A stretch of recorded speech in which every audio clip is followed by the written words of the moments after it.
স্বামী পরকিয়া করে তাকে কিছু বলতে গেলে তালাকের ভয় দেখায়, এই বিষয়ে ইসলাম কি বলে? আপনার স্বামীকে দুইটা জিনিস গ্যারান্টি সহকারে বলে দেবেন, এই দুইটা জিনিস তার জীবনে হবেই। এমন অনেক জালেম কিন্তু আছে যে নিজে পরকীয়ার সম্পর্ক করে, স্ত্রী যখন বলে যে তুমি এটা কেন করো, রাগারাগি করতে চায় বা একটু সংশোধন করতে চায়, তখন বলে যে তুই যদি বেশি বাড়াবাড়ি করিস তাকে তো তালাক দিয়ে ওকে বিয়ে করে নিয়ে আসবো। এরকম ভয় অনেকে দেখে, অনেক জালেম এমনটা রয়েছে, তাকে জানাইয়া দিবেন। এক নাম্বার হচ্ছে, যেই ব্যক্তি এরকম গুনাহের সাথে জড়িত থাকে সেই ব্যক্তি মানসিক শান্তি পাবে না। মৃত্যুর একদিন আগে হলেও সে যে আপনার মানসিক শান্তিটা নষ্ট করছে এটা তার কাছে ফিরে আসবেই, কেননা এটা জুলুম, আর জুলুমকে আল্লাহ রাব্বুল আলামিন কখনো ছাড় দেয় না। এবং কি বর্ণনায় এসেছে, আজ জুলমু জুলমাতুন ইয়াউমাল কিয়ামাহ, যারা জুলুম করে জুলুম কিয়ামতের দিন তাদের জন্য অন্ধকার হয়। আর এই হাদিসে আল্লাহর হাবিব জানিয়েছেন, জালেমদেরকে আল্লাহ রাব্বুল আলামিন দুনিয়াতেও পাকড়াও করে। জালেমকে আল্লাহ ছাড় দেয় কিন্তু আল্লাহ ছেড়ে দেয় না, আল্লাহ ধরবেনি।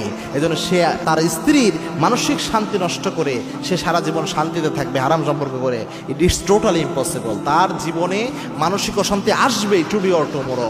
জীবনের শেষ মুহূর্তে যেই হলেও এই ব্যক্তি নিঃস্ব হবে যে এইরকম জুলুম করছে। আরে ভাই, পরকীয়া করেন, আপনি অপরাধ করেন, কোথায় স্ত্রীকে আর বুঝাবেন, আপনি মাপটাপ চাইবেন, সরি টরি বলবেন না, আরও বেশি চিন্তা করতে পেরেছেন, আরও বেশি ভয় দেখায়। দুই নাম্বার হচ্ছে, ইসলামী শরীয়তের একটা বিধান হচ্ছে তালাক। একটা নারীকে যখন তালাকের কথা বলা হয় তার হৃদয়টা ক্ষত বিক্ষত হয়ে যায়, এটাকে সে অস্ত্র হিসেবে ব্যবহার করতেছে, এই অধিকারটাকে, এই বিষয়টাকে।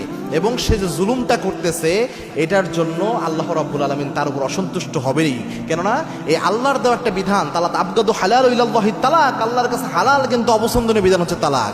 এটাকে সে অস্ত্র বানায় নিয়েছে এবং সেই কাজটা করতেছে। এবং পরকীয়ার সম্পর্কে যারা এইভাবে নিমজ্জিত থাকে জুলুমের মাধ্যমে, আল্লাহ রাব্বুল আলামিন তাদেরকে কোনো না কোনোভাবে নিঃস্ব বানিয়ে দেয়।